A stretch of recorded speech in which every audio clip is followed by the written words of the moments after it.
नमस्कार health partners. मैं सचिन जियो मित्र ई clinic की तरफ से हमारे सभी हेल्थ पार्टनर्स का हार्दिक स्वागत करता हूं।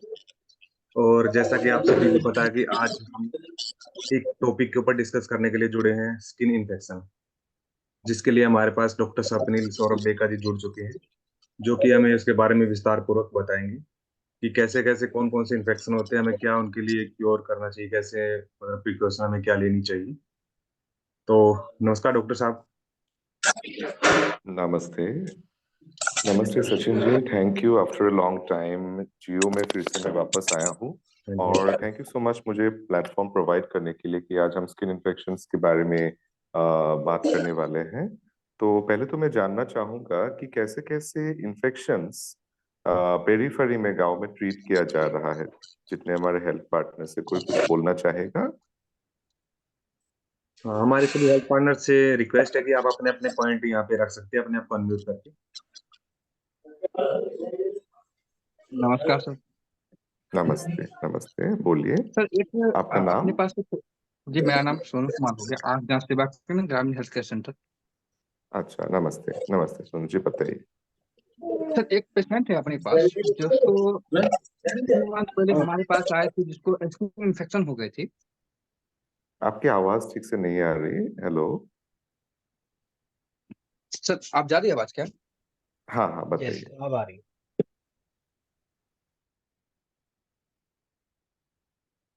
जो बोलिए। 3 मंथ पहले हमारे पास आए थे, जिसको मैंने ट्रीटमेंट ओके। किया तो वो पेशेंट फिर ठीक हो गए। अभी वर्तमान में फिर दोबारा स्किन वहीं पर हो गया, जिसको मैं सर से मैं मिला भी, लेकिन उसका रिस्पांस अभी तक मिल नहीं रहा। सर इसका रिजल्ट क्या, मतलब मेडिसिन बहुत अच्छा चल रहा है, मतलब पहले से। पेशेंट का एज कितना है? पेशेंट का एज कितना है, उम्र? 26 के लगभग होंगे। 26। और कौन से जगह पे ये हुआ है, लोकेशन? ये बॉडी में? समस्तीपुर डिस्ट्रिक्ट। हाँ, नहीं समस्तीपुर नहीं, डिस्ट्रिक्ट हरिरोशन कोतेश्वरा हो गया। शरीर में कहाँ हुआ है? शरीर में ये कहाँ हाँ, हुआ है? ये हैंड में। हैंड में। और कितना टाइम हो गया अभी, 1 साल 2 साल? नहीं, वो समथिंग 3 मंथ के करीब होगी। 3 मंथ। अच्छा, और क्या मेडिसिन दिया जा रहा है फिलहाल के लिए? अभी टेविना फाइन 500 चल रहा है, फ्लुकोनाजोल चल रहा है। ओके। ओके। उसके बाद जो है लिवोस्टिजिन मोन्टेलाकास के साथ जो फेक्सोपेनाडिन जो आता है, ट्राइब्यूनल अच्छा। चल रहा है। ओके, उससे कोई केटोकोनाजोल इम्प्रूवमेंट हुआ है? उससे कोई इम्प्रूवमेंट मिला है? जी 80% खत्म हो गए हैं, लेकिन 20% उसमें अभी बाकी है। तो पेशेंट ने कहा हुआ कि सर पिछली बार आपने दवाई चलाया था तो तुरंत में हम्म। रिस्पांस मिला, अब इस बार रिस्पांस क्यों नहीं मिल रहा है? अच्छा इसका अच्छा, रिजल्ट समझ गया। जी जी, इसका ये ठीक है। हमारा कारण ठीक जानता हूँ। है। ठीक है। तो मैं अपने सारे हेल्थ पार्टनर से आज का सबसे इम्पोर्टेंट टॉपिक जिन जो इन्होंने बताया, फंगल इन्फेक्शंस के बारे में बात जी जी करेंगे। तो इन्होंने जो हिस्ट्री अभी दिया है, मैं सबको बोलना चाहूंगा कि ये फंगल इन्फेक्शंस के लक्षण हो सकते हैं। तो पहले तो एक दिक्कत ये हो जाती है कि गांव में सबसे कॉमनेस्ट स्किन इन्फेक्शन आपके पास क्या क्या आ सकता है। अभी गर्मी का मौसम है, समर सीजन है, तो पसीना होगा, शरीर में स्वेट होगा। तो स्वेट की जी वजह से सबसे बड़ा प्रॉब्लम जो है वो है फंगल इन्फेक्शन जी हो सकता है। तो ये फंगल इन्फेक्शन आप आइडेंटिफाई कैसे करेंगे? कैसे पता चलेगा कि ये फंगल इन्फेक्शन है या फिर कोई और दूसरी चीज है? तो जी जी उसके लिए हमें देखना पड़ेगा कि स्किन में ये कहाँ हुआ है, कौन से लोकेशन पे हुआ है। अभी फंगल जी इन्फेक्शन पूरे शरीर में किसी भी लोकेशन में हो सकता है। बालों में हो सकता है, फेस पे हो सकता है, बॉडी पे हो सकता है, और हमारे प्राइवेट पार्ट्स में भी हो सकता है। तो अभी हम चूल कटवाने जाते हैं, शेविंग करवाते हैं, तो वहां भी जी ब्लेड की वजह से यहाँ पे फंगल इन्फेक्शन हो सकता है दाढ़ी के पास। चूल में अगर हम चूल ठीक तरीके से साफ नहीं करें तो लोग बोलते हैं कि अरे सर मुझे तो डैंड्रफ हो गया है। तो डैंड्रफ का एक कारण ये भी है कि वहां पे फंगस ग्रो कर सकता है। तो आप कैसे पता लगाएंगे कि ये फंगल इन्फेक्शन है? तो कुछ जी जी सिम्टम्स मैं आपको बता रहा हूँ, उससे आपको पता चल जाएगा। नंबर 1, खुजली होगी, इचिंग। बहुत ज्यादा इचिंग होगा। इचिंग या खुजली की वजह से पेशेंट बार बार जो है अनकंफर्टेबल फील करेगा कि पेशेंट को अच्छा नहीं लग रहा। और मोस्टली पुरुषों में ये देखा गया है कि प्राइवेट पार्ट्स में जहाँ स्वेट या ज्यादा होता है ये फंगल इन्फेक्शंस होते हैं। तो मोस्ट इम्पॉर्टेंट सिम्टम होगा स्वेटिंग, खुजली। उसके बाद जी जो होगा दिखने में कैसा होगा, वो फंगल इन्फेक्शन है, आप कैसे पता लगाएंगे? राउंड टाइप का होगा, राउंड होगा, और साइड में जो है रेड रेड कलर का होगा, उनके मार्जिन्स रेड कलर के होंगे, और वो मोस्टली राउंड टाइप के होंगे। नंबर 2। और नंबर 3, अभी आप ट्रीटमेंट क्या दे सकते हैं? तो ट्रीटमेंट में अभी देखिए फंगल इन्फेक्शंस में गांव में मोस्टली एंटी फंगल, जैसे आपने अभी टर्बिनाफिन आपका चल रहा है, लेकिन यूजुअली हमें जी जी। फ्लूकोनाजोल से हम लोग को स्टार्ट करना चाहिए, क्योंकि गांव में उतनी अच्छा। सुविधा तो है नहीं कि हम लोग टेस्ट वगैरह करवाए। पहले आप जी फ्लूकोनाजोल से स्टार्ट करवाए, fluconazole tablet anti fungal. Fluconazole अगर काम नहीं करता, पहले टैबलेट दीजिए। और फ्लूकोनाजोल कैसे देंगे आप? वीक में आपको एक बार देना है, वीक में आप एक बार जी दीजिए, डेली फ्लूकोनाजोल टैबलेट नहीं लेना है। अभी गांव में जी। क्या जी हो जाता है कि आप टैबलेट के ऊपर टैबलेट दे रहे हैं, पेशेंट का ठीक नहीं हो रहा है, और फंगल इन्फेक्शन रेजिस्टेंट हो गया है।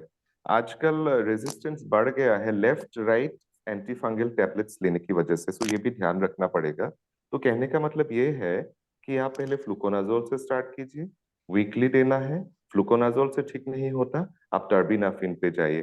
टर्बिनाफिन से ठीक नहीं हो रहा, आप ग्रिसियोफाल्विन टैबलेट पे जाइए। तो उसी तरीके से हमें मॉनिटर करना पड़ेगा। और रही बात कि क्या टैबलेट देने से ही ठीक होगा? नहीं, टैबलेट के साथ हमें लोशन, ऑइंटमेंट ऐसी चीज या क्रीम, ऐसी चीजें भी देनी पड़ेगी। आपने जैसे अभी एग्जांपल लिया कि कीटोकोनाजोल, मिकोनाजोल, ऐसे ऐसे क्रीम्स आप चला रहे हैं। इन सब से अगर ठीक हाँ, नहीं होता है तो फिर हेलो। जी जी। अच्छा, तो ये सारी ट्रीटमेंट्स करने के बाद अगर ठीक नहीं होता है तो हमें दूसरे लाइन पे सोचना पड़ेगा कि क्या ये फंगल इन्फेक्शन है या नहीं है, क्या ये और कोई डायग्नोसिस हो सकता है। सर, उसको किसी का उसको कुछ कंडीशन सवाल? क्या थी, मतलब कि जी जी सर, उसको जैसे स्टार्टिंग में बताया पेशेंट जो फुंसी हो गई, फुंसी के कारण हम्म। ये हम उसको फोड़ दिया, और वो धीरे धीरे बढ़ता चला गया। तो अच्छा। हमने मेडिसिन चलाया, तो हाँ मेडिसिन चलाया तो लगभग वो खत्म हो गई, लेकिन हल्का सा भी लगभग 20% बचा हुआ है। वही पेशेंट का कहना हुआ कि डॉक्टर हम्म। साहब आपने जो पहले चलाया था वो तो हमको एक बार में ठीक हो गया, अभी 3 महीना के बाद हम्म। फिर हुआ है, तो 3 बार आपके यहाँ आ चुके हैं, अभी तक पूरा कंप्लीट नहीं हुआ है। अच्छा, तो ये एक बहुत इंपॉर्टेंट क्वेश्चन है कि फंगल इन्फेक्शन आसानी से ठीक नहीं होता। फंगस, जी कभी। फंगस जो है एक प्रकार का ऑर्गेनिज्म है जो स्किन में इन्फेक्शन पैदा करता है। और फंगल इन्फेक्शन को पूरी तरीके से ठीक करना इज वेरी डिफिकल्ट, बहुत ही ज्यादा मुश्किल है। और इसका एक रीजन ये पाया गया है कि जी एनवायरनमेंट की वजह से फंगस हमारे स्किन से पूरी तरीके से नहीं जाता। तो पेशेंट मोस्टली हम बोल सकते हैं कि इरिटेट हो जाता है कि मेरा ठीक क्यों नहीं जी। हो रहा। तो आप एक टाइम फ्रेम बांध लीजिए, 90 डेज का आप ट्रीटमेंट पेशेंट को दीजिए।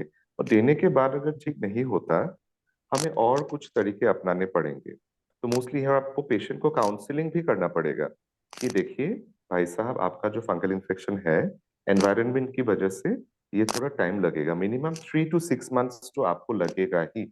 सो आपको पेशेंट रहना पड़ेगा, आपको थोड़ा धैर्य धैर्य से काम चलाना पड़ेगा, बिकॉज ये बहुत ही ज्यादा क्रॉनिक है और टाइम लेता है, स्लो है। तो इस वजह से आप इस बार पेशेंट को यही बोलिए कि टाइम लेगा थोड़ा, तो आप थोड़ा एक्सटेंड जी कीजिए, ट्रीटमेंट को चलाइए। और मोस्ट इम्पोर्टेंटली, टैबलेट जो आप दे रहे हो, कोई भी एंटी फंगल टैबलेट देने के टाइम पे लिवर फंक्शन टेस्ट, LFT जी। करना बहुत ही जरूरी है।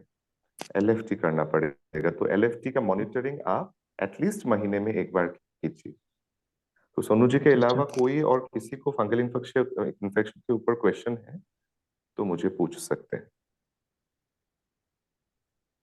मेरा एक क्वेश्चन था आर्टिक एरिया को लेके जो है।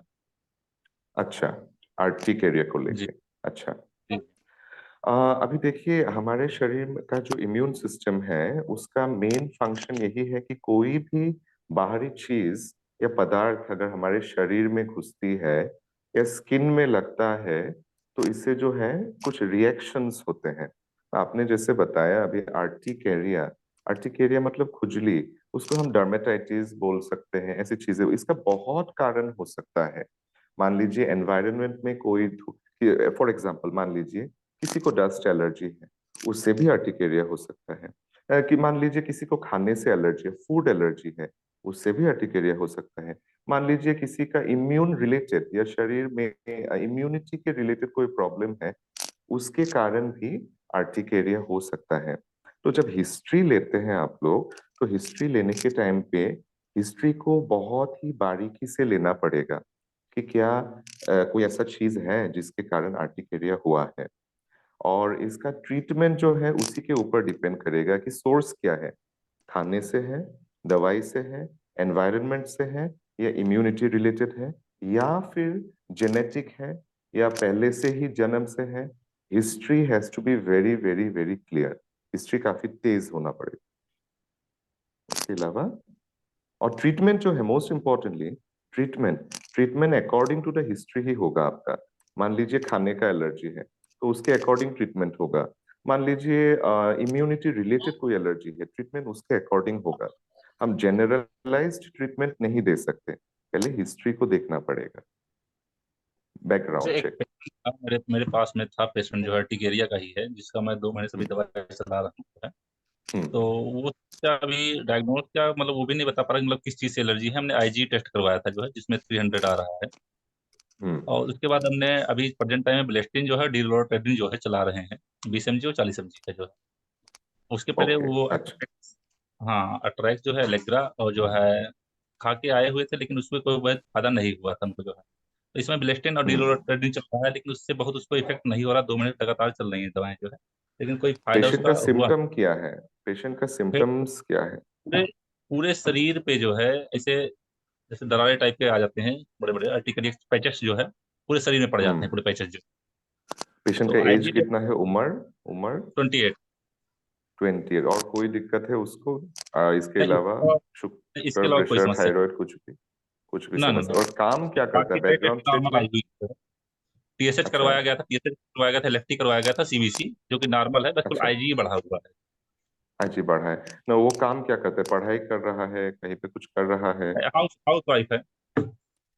अच्छा अच्छा, महिला है। जी जी।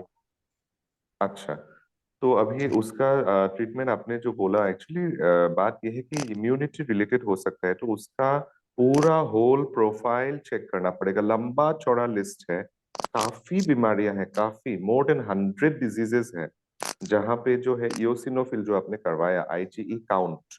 आईजीई जी का जी। मतलब इम्यूनोग्लोबुलिन ई जो है शरीर में, एक टाइप का एंटीबॉडी है आईजीई।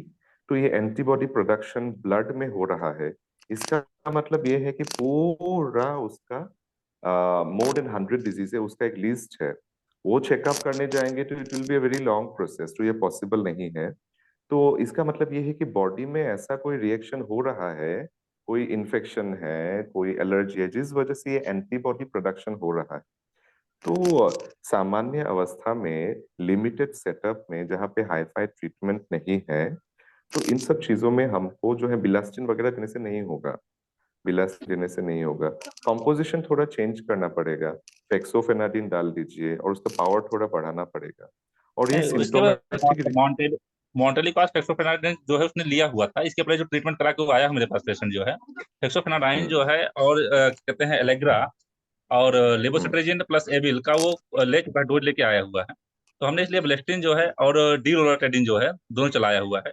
20 mg डीलोराटेडिन और जो है ब्लेस्टिन जो है 40 mg। लेकिन यही है कि जब तक वो दवा चलती है तब तक आराम है, उसके बाद फिर से कोई आराम नहीं है उसको जो है। एग्जैक्टली तो ये this is a very good question, बहुत ही अच्छा क्वेश्चन है। और ये इस महिला को ही नहीं, ऑलमोस्ट आजकल देखा गया in the last 5 years allergy की इश्यूज बहुत बढ़ गई है।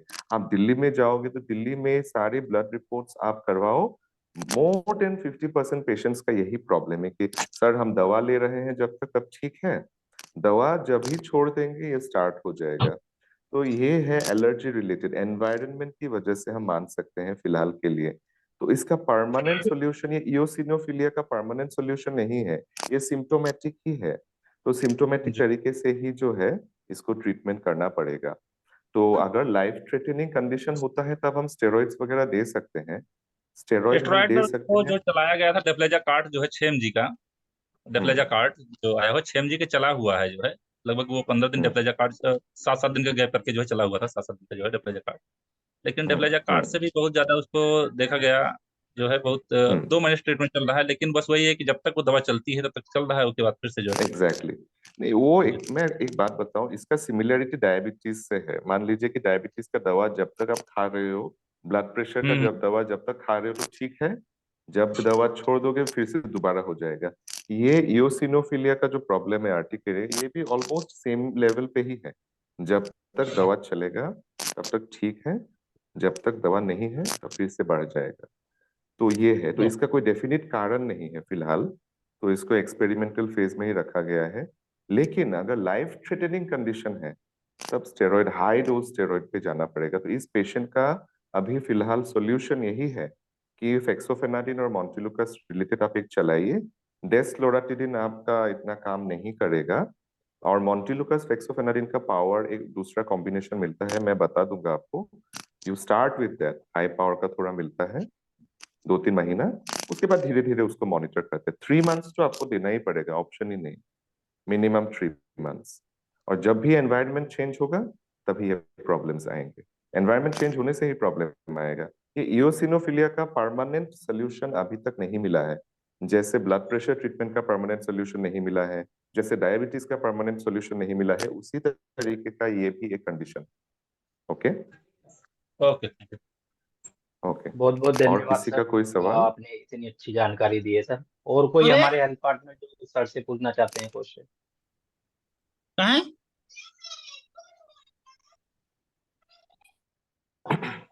हेलो जी सर, हेलो, बोलिए सर। नमस्ते, गुड आफ्टरनून। गुड आफ्टरनून, बताइए। सर ये जो डर्माटाइटिस होता है, इसका टेस्ट कौन कौन से होते हैं, थोड़ा जानकारी बताइए। आपकी आवाज ठीक से नहीं आ रही। ये कह रहा हूँ सर कि डर्मा के जो टेस्ट होते हैं हाँ हाँ, तो कौन कौन से कराए जा सकते हैं? अच्छा, डर्माटाइटिस पहले तो आप जो आपका नॉर्मल प्रोफाइल होता है, कोई भी बीमारी हो, सिर्फ डर्माटाइटिस को छोड़िए, शरीर में जी जी कोई भी बीमारी हो, पहले आप जी हमेशा बेसिक ब्लड प्रोफाइल से जाइएगा। कहने का मतलब ये है कि कंप्लीट ब्लड काउंट हो गया, LFT, KFT, और उसके अलावा आप अल्ट्रासाउंड करवा लो, यूरिन करवा लो, थायराइड करवा लो, लिपिड प्रोफाइल, ये बेसिक है। जी उससे जी कुछ ना कुछ आपको क्लू मिल ही जाएगा, कोई मतलब क्लू आपको मिलेगा, ठीक है। जी और जी उसके बाद हम स्पेसिफिकली अगर जाएं, तो जैसे कि फॉर एग्जांपल सोरायसिस है किसी को, सोरायसिस एक क्रॉनिक स्किन कंडीशन है, आप स्किन का जी जी सैंपल लेके उसको बायोप्सी में भिजवा सकते हैं। बायोप्सी में आप भिजवा सकते हैं स्किन के सैंपल को, नंबर 1। नंबर 2, जी अगर फंगल इन्फेक्शन है तो आप स्किन जी का सैंपल लेके फंगल कल्चर के लिए उसको भिजवा सकते हैं। मान जी लीजिए जी कि आपको संदेह हो रहा है कि पेशेंट को फंगल इन्फेक्शन हो सकता है, सैंपल जी लेने के लिए आप लेबोरेटरी में भेज दीजिए, वहां से आपका स्किन का सैंपल ले लेंगे, लेने के बाद फंगल कल्चर करेंगे। तो बेसिक यही है, बेसिक जी यही। जी और अगर किसी को एलर्जी वगैरह की, जैसे आपने बताया डर्माटाइटिस, तो एलर्जी वगैरह के जी लिए IgE टेस्ट हम करवा सकते हैं, IgE। उसके जी जी अलावा कभी कभी हम एब्सोल्यूट इयोसिनोफिल काउंट, जी AEC भी हम करवा सकते हैं, क्योंकि हमारे ब्लड में एलर्जी में देखा गया है कि सबसे इम्पोर्टेंट जो इम्यूनोग्लोब्यूलिन है या मार्कर है, जी वो है आपका इम्यूनोग्लोब्यूलिन E और जी एब्सोल्यूट इयोसिनोफिल काउंट। जहां पे आपको इयोसिनोफिल वाला शब्द मिलेगा, that is related to allergy, तो हम्म इयोसिनोफिल में आपको ध्यान देना पड़ेगा। जी जी सर, एक जानकारी और लेना चाहता हूँ हम्म कि जैसे किसी को भी कहीं भी जो है चर्म रोग टाइप का हो गया, वो ट्रीटमेंट चलाने के बावजूद भी जो है दोबारा 5-6 महीने में हो जाता है, इसका क्या रीजन? अच्छा, ये जी बहुत ही इंटरेस्टिंग क्वेश्चन है और इम्पोर्टेंट क्वेश्चन है, और आप सिर्फ आपके लिए ही नहीं, कोई भी जी डर्मेटोलॉजी का डॉक्टर हो, जनरल प्रैक्टिशनर का हो, जी तो इसका रीजन ये है कि हमारा स्किन जो है काफी थिक है, बहुत स्ट्रांग है। स्किन एक बैरियर की जी तरह फंक्शन करता है। तो स्किन में कोई भी चेंजेस करने के लिए काफी टाइम लगता है। इट इज नॉट इजी कि कोई भी बीमारी हो, स्किन का फंगल इन्फेक्शन हो, सोरायसिस हो, डर्माटाइटिस हो, या फिर मान लीजिए स्केबीज हो गया हो, इतनी आसानी से जी नहीं जाएगा। स्किन का कोई भी बीमारी हो, पेशेंट को काउंसलिंग करना इज मोस्ट इम्पोर्टेंट। इसी वजह से अगर नेक्स्ट टाइम आप ट्रीटमेंट देते हो, दवाई देने से पहले काउंसलिंग पे ज्यादा फोकस करना पड़ेगा, क्योंकि पेशेंट जो है एक मानसिकता या माइंडसेट लेके आता है कि उसको झटपट रिलीफ चाहिए, झटपट। लेकिन झटपट जी जी रिलीफ स्किन कंडीशंस में कभी पॉसिबल नहीं है, नहीं होगा। अगर किसी को बुखार है, सर्दी हो गया है, हम बुखार में पैरासीटामोल दे दिए, 2 घंटे में आपका फीवर नीचे आ जाएगा। लेकिन जी जी स्किन जी में ये पॉसिबल नहीं है। स्किन में मिनिमम आपका मान लीजिए 3 मंथ्स, मैक्सिमम जी 6 मंथ्स, 2 साल तक ट्रीटमेंट जा सकता है। ये पहली बात है। दूसरी बात है कि पेशेंट जो है इरिटेट हो जाता है, फ्रस्ट्रेटेड हो जाता है, और क्योंकि देखने में अच्छा नहीं लगता, लोग बोलते हैं कि क्या हो गया है तुम्हें स्किन में। तो जी ऐसी कुछ चीजें हैं। तो नेक्स्ट टाइम आप जब भी दवा दे, तो ध्यान रखिए कि काउंसलिंग अच्छे तरीके से कीजिए। पेशेंट को पहले ही बता दीजिए कि भाई साहब देखिए, सर, ये तो एक्चुअली में आपका क्या है लंबा कि चलने वाला है ट्रीटमेंट। अपने पास में इलाहाबाद में एक के बजाज जी बैठते हैं, सतना में देवेश अग्रवाल जी बैठते हैं, हम्म। इलाहाबाद में नैनी में एक हॉस्पिटल है चर्म रोग का। अच्छा। वहाँ लोग बाग दवा कराने के बाद भी फिर हम लोगों के पास आते हैं, बताते हैं कि डॉक्टर साहब ये हमने करवाया, ये फिर से हो हम्म। गया। अच्छा। कोई तो कहता है 3 महीने से करा रहे हैं, कोई कहता है 6 महीने हो गए नहीं, हैं। उसमें एक और बात भी है ना कि बीमारी क्या है वो भी देखना पड़ता है। इसमें एक्चुअली बहुत फैक्टर्स हैं, हम सिर्फ एक जी चीज को देख के नहीं बोल सकते।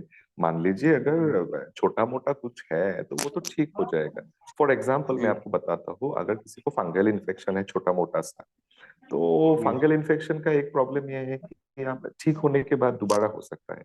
अब दोबारा जी क्यों हो सकता है, उसमें पेशेंट का भी गलती हो सकता है।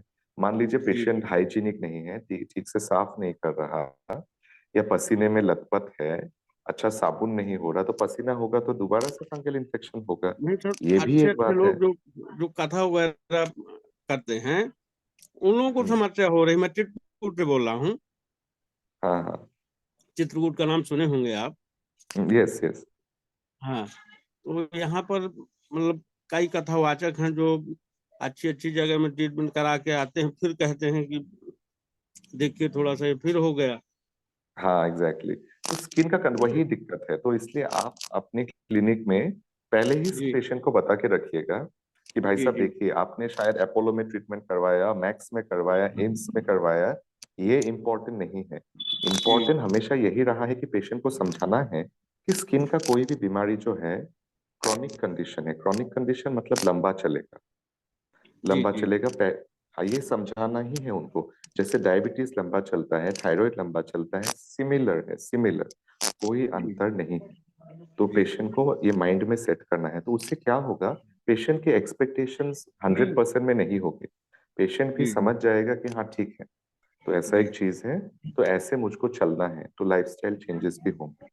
जी जी ठीक है। उसके अलावा और किसी का? ठीक है, कोई और ओके सर, सवाल? Thank you so much sir. Sir मेरा गुड भी एक आफ्टरनून क्वेश्चन है सर। सर। जी जी सर, पूछिए, आप पूछिए सर। सर मुझे जो है ईएसआर के बारे में थोड़ा बताइए सर। अच्छा, ईएसआर के बारे में। आपने हीमोग्लोबिन फर्स्ट पेज में हमेशा हीमोग्लोबिन का रिपोर्ट देखा होगा। फर्स्ट में हीमोग्लोबिन आता है कंप्लीट ब्लड काउंट में, है ना? Yes sir. फर्स्ट पेज में जब रिपोर्ट करवाते हैं, एकदम टॉप में आता है आपका हीमोग्लोबिन, और एकदम लास्ट में आप देखिएगा ईएसआर आता है। तो यस सर। एक मैं आपको फंडा बताता हूँ, एक स्टोरी।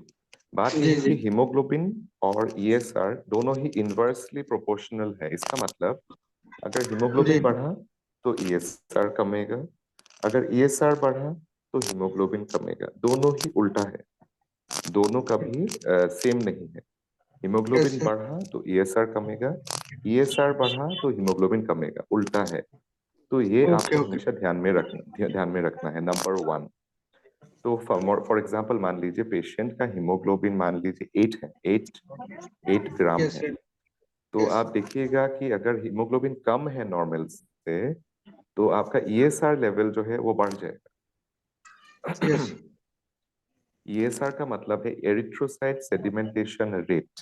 अगर यस हमारे शरीर में ब्लड कम है, मान लीजिए एनीमिया है पेशेंट को, हीमोग्लोबिन फॉर एग्जांपल 8 है, इसका मतलब है ब्लड कम है। अगर ब्लड कम है तो जो है पानी का लेवल, प्लाज्मा जिसे हम बोलते हैं बॉडी में होता है, उसका लेवल बढ़ जाएगा। प्लाज्मा या सीरम, उसका लेवल बढ़ जाएगा। और इसी की वजह से जो है ये दोनों चीजें जो है अलग अलग है।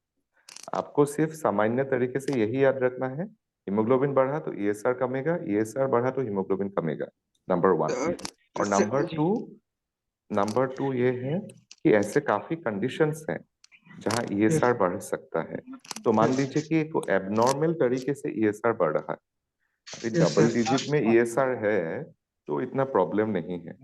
लेकिन अगर ट्रिपल डिजिट में ESR है, 3 डिजिट आ गया है, तब आपको सोचना पड़ेगा कि पेशेंट को कुछ दिक्कत है। कुछ भी हो सकता है, कुछ भी हो सकता है, स्पेसिफिक नहीं, ये सर नॉन डबल में है स्पेसिफिक तो ज्यादा कोई प्रॉब्लम नहीं है सर। है। मोस्टली मैं वही बोल रहा था कि ये सिंगल जैसे सर चीज को इसका आप देख के नॉर्मल काउंट डायग्नोसिस नहीं कर कितना, सकते। मतलब सर जैसे वैसे तो सर जैसे 20 होता है, 30 तक होता है नॉर्मल, लेकिन उसके आगे हम नॉर्मल काउंट कब तक मतलब ले लेंगे कि इसको कोई ऐसा प्रॉब्लम अभी नहीं? हाँ, अभी देखिए, थोड़ा अगर 10 15 20 इधर उधर होता है प्लस माइनस, उससे इतना प्रॉब्लम नहीं होगा। रीजन यही है कि आपका ब्लड कलेक्शन करने के टाइम पे थोड़ा मिस्टेक हो जाता है लेबोरेटरी टेक्नीशियन से। ब्लड का प्रोसेसिंग कब हुआ, कितना टाइम लगा, लेबोरेटरी में कब पहुंचा, इसलिए 15 to 20% अगर प्लस माइनस होता है तो इससे प्रॉब्लम नहीं है। लेकिन अगर आपका एकदम मान लीजिए कि 100 हो गया है, 110 हो गया है, 140 हो गया है, तो ऐसा अगर हो गया तो आपको उसको इवेलुएट करना पड़ेगा, देखना पड़ेगा। मोस्ट इम्पोर्टेंट बात यही है। और दूसरा इम्पोर्टेंट चीज ये है कि सिर्फ ESR को देख के आप डायग्नोसिस नहीं कर सकते। ESR स्पेसिफिक नहीं है कि सिर्फ एक ही बीमारी में होगा, तो ये एक नॉन स्पेसिफिक मार्कर है। तो सिर्फ ESR को देखे हुए आप नहीं बोल सकते कि अच्छा ESR बढ़ गया तो ये बीमारी होगा, ऐसे नहीं होता है। उसके साथ आपको बाकी दूसरी चीजें भी देखनी पड़ेगी।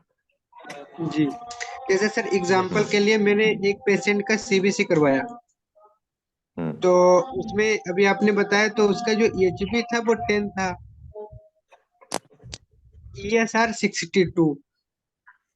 हाँ, हीमोग्लोबिन HB 10 है तो कम ही है, हीमोग्लोबिन तो कम ही है, एनीमिया ही पेशेंट को, जी जी तो एनीमिया ही है। हीमोग्लोबिन का नॉर्मल काउंट है ही नहीं। नॉर्मल काउंट अभी भी देख लीजिए, मेल्स में लड़कों में 14 to 16 है ना, जी उसका तो वैसे भी कम ही है।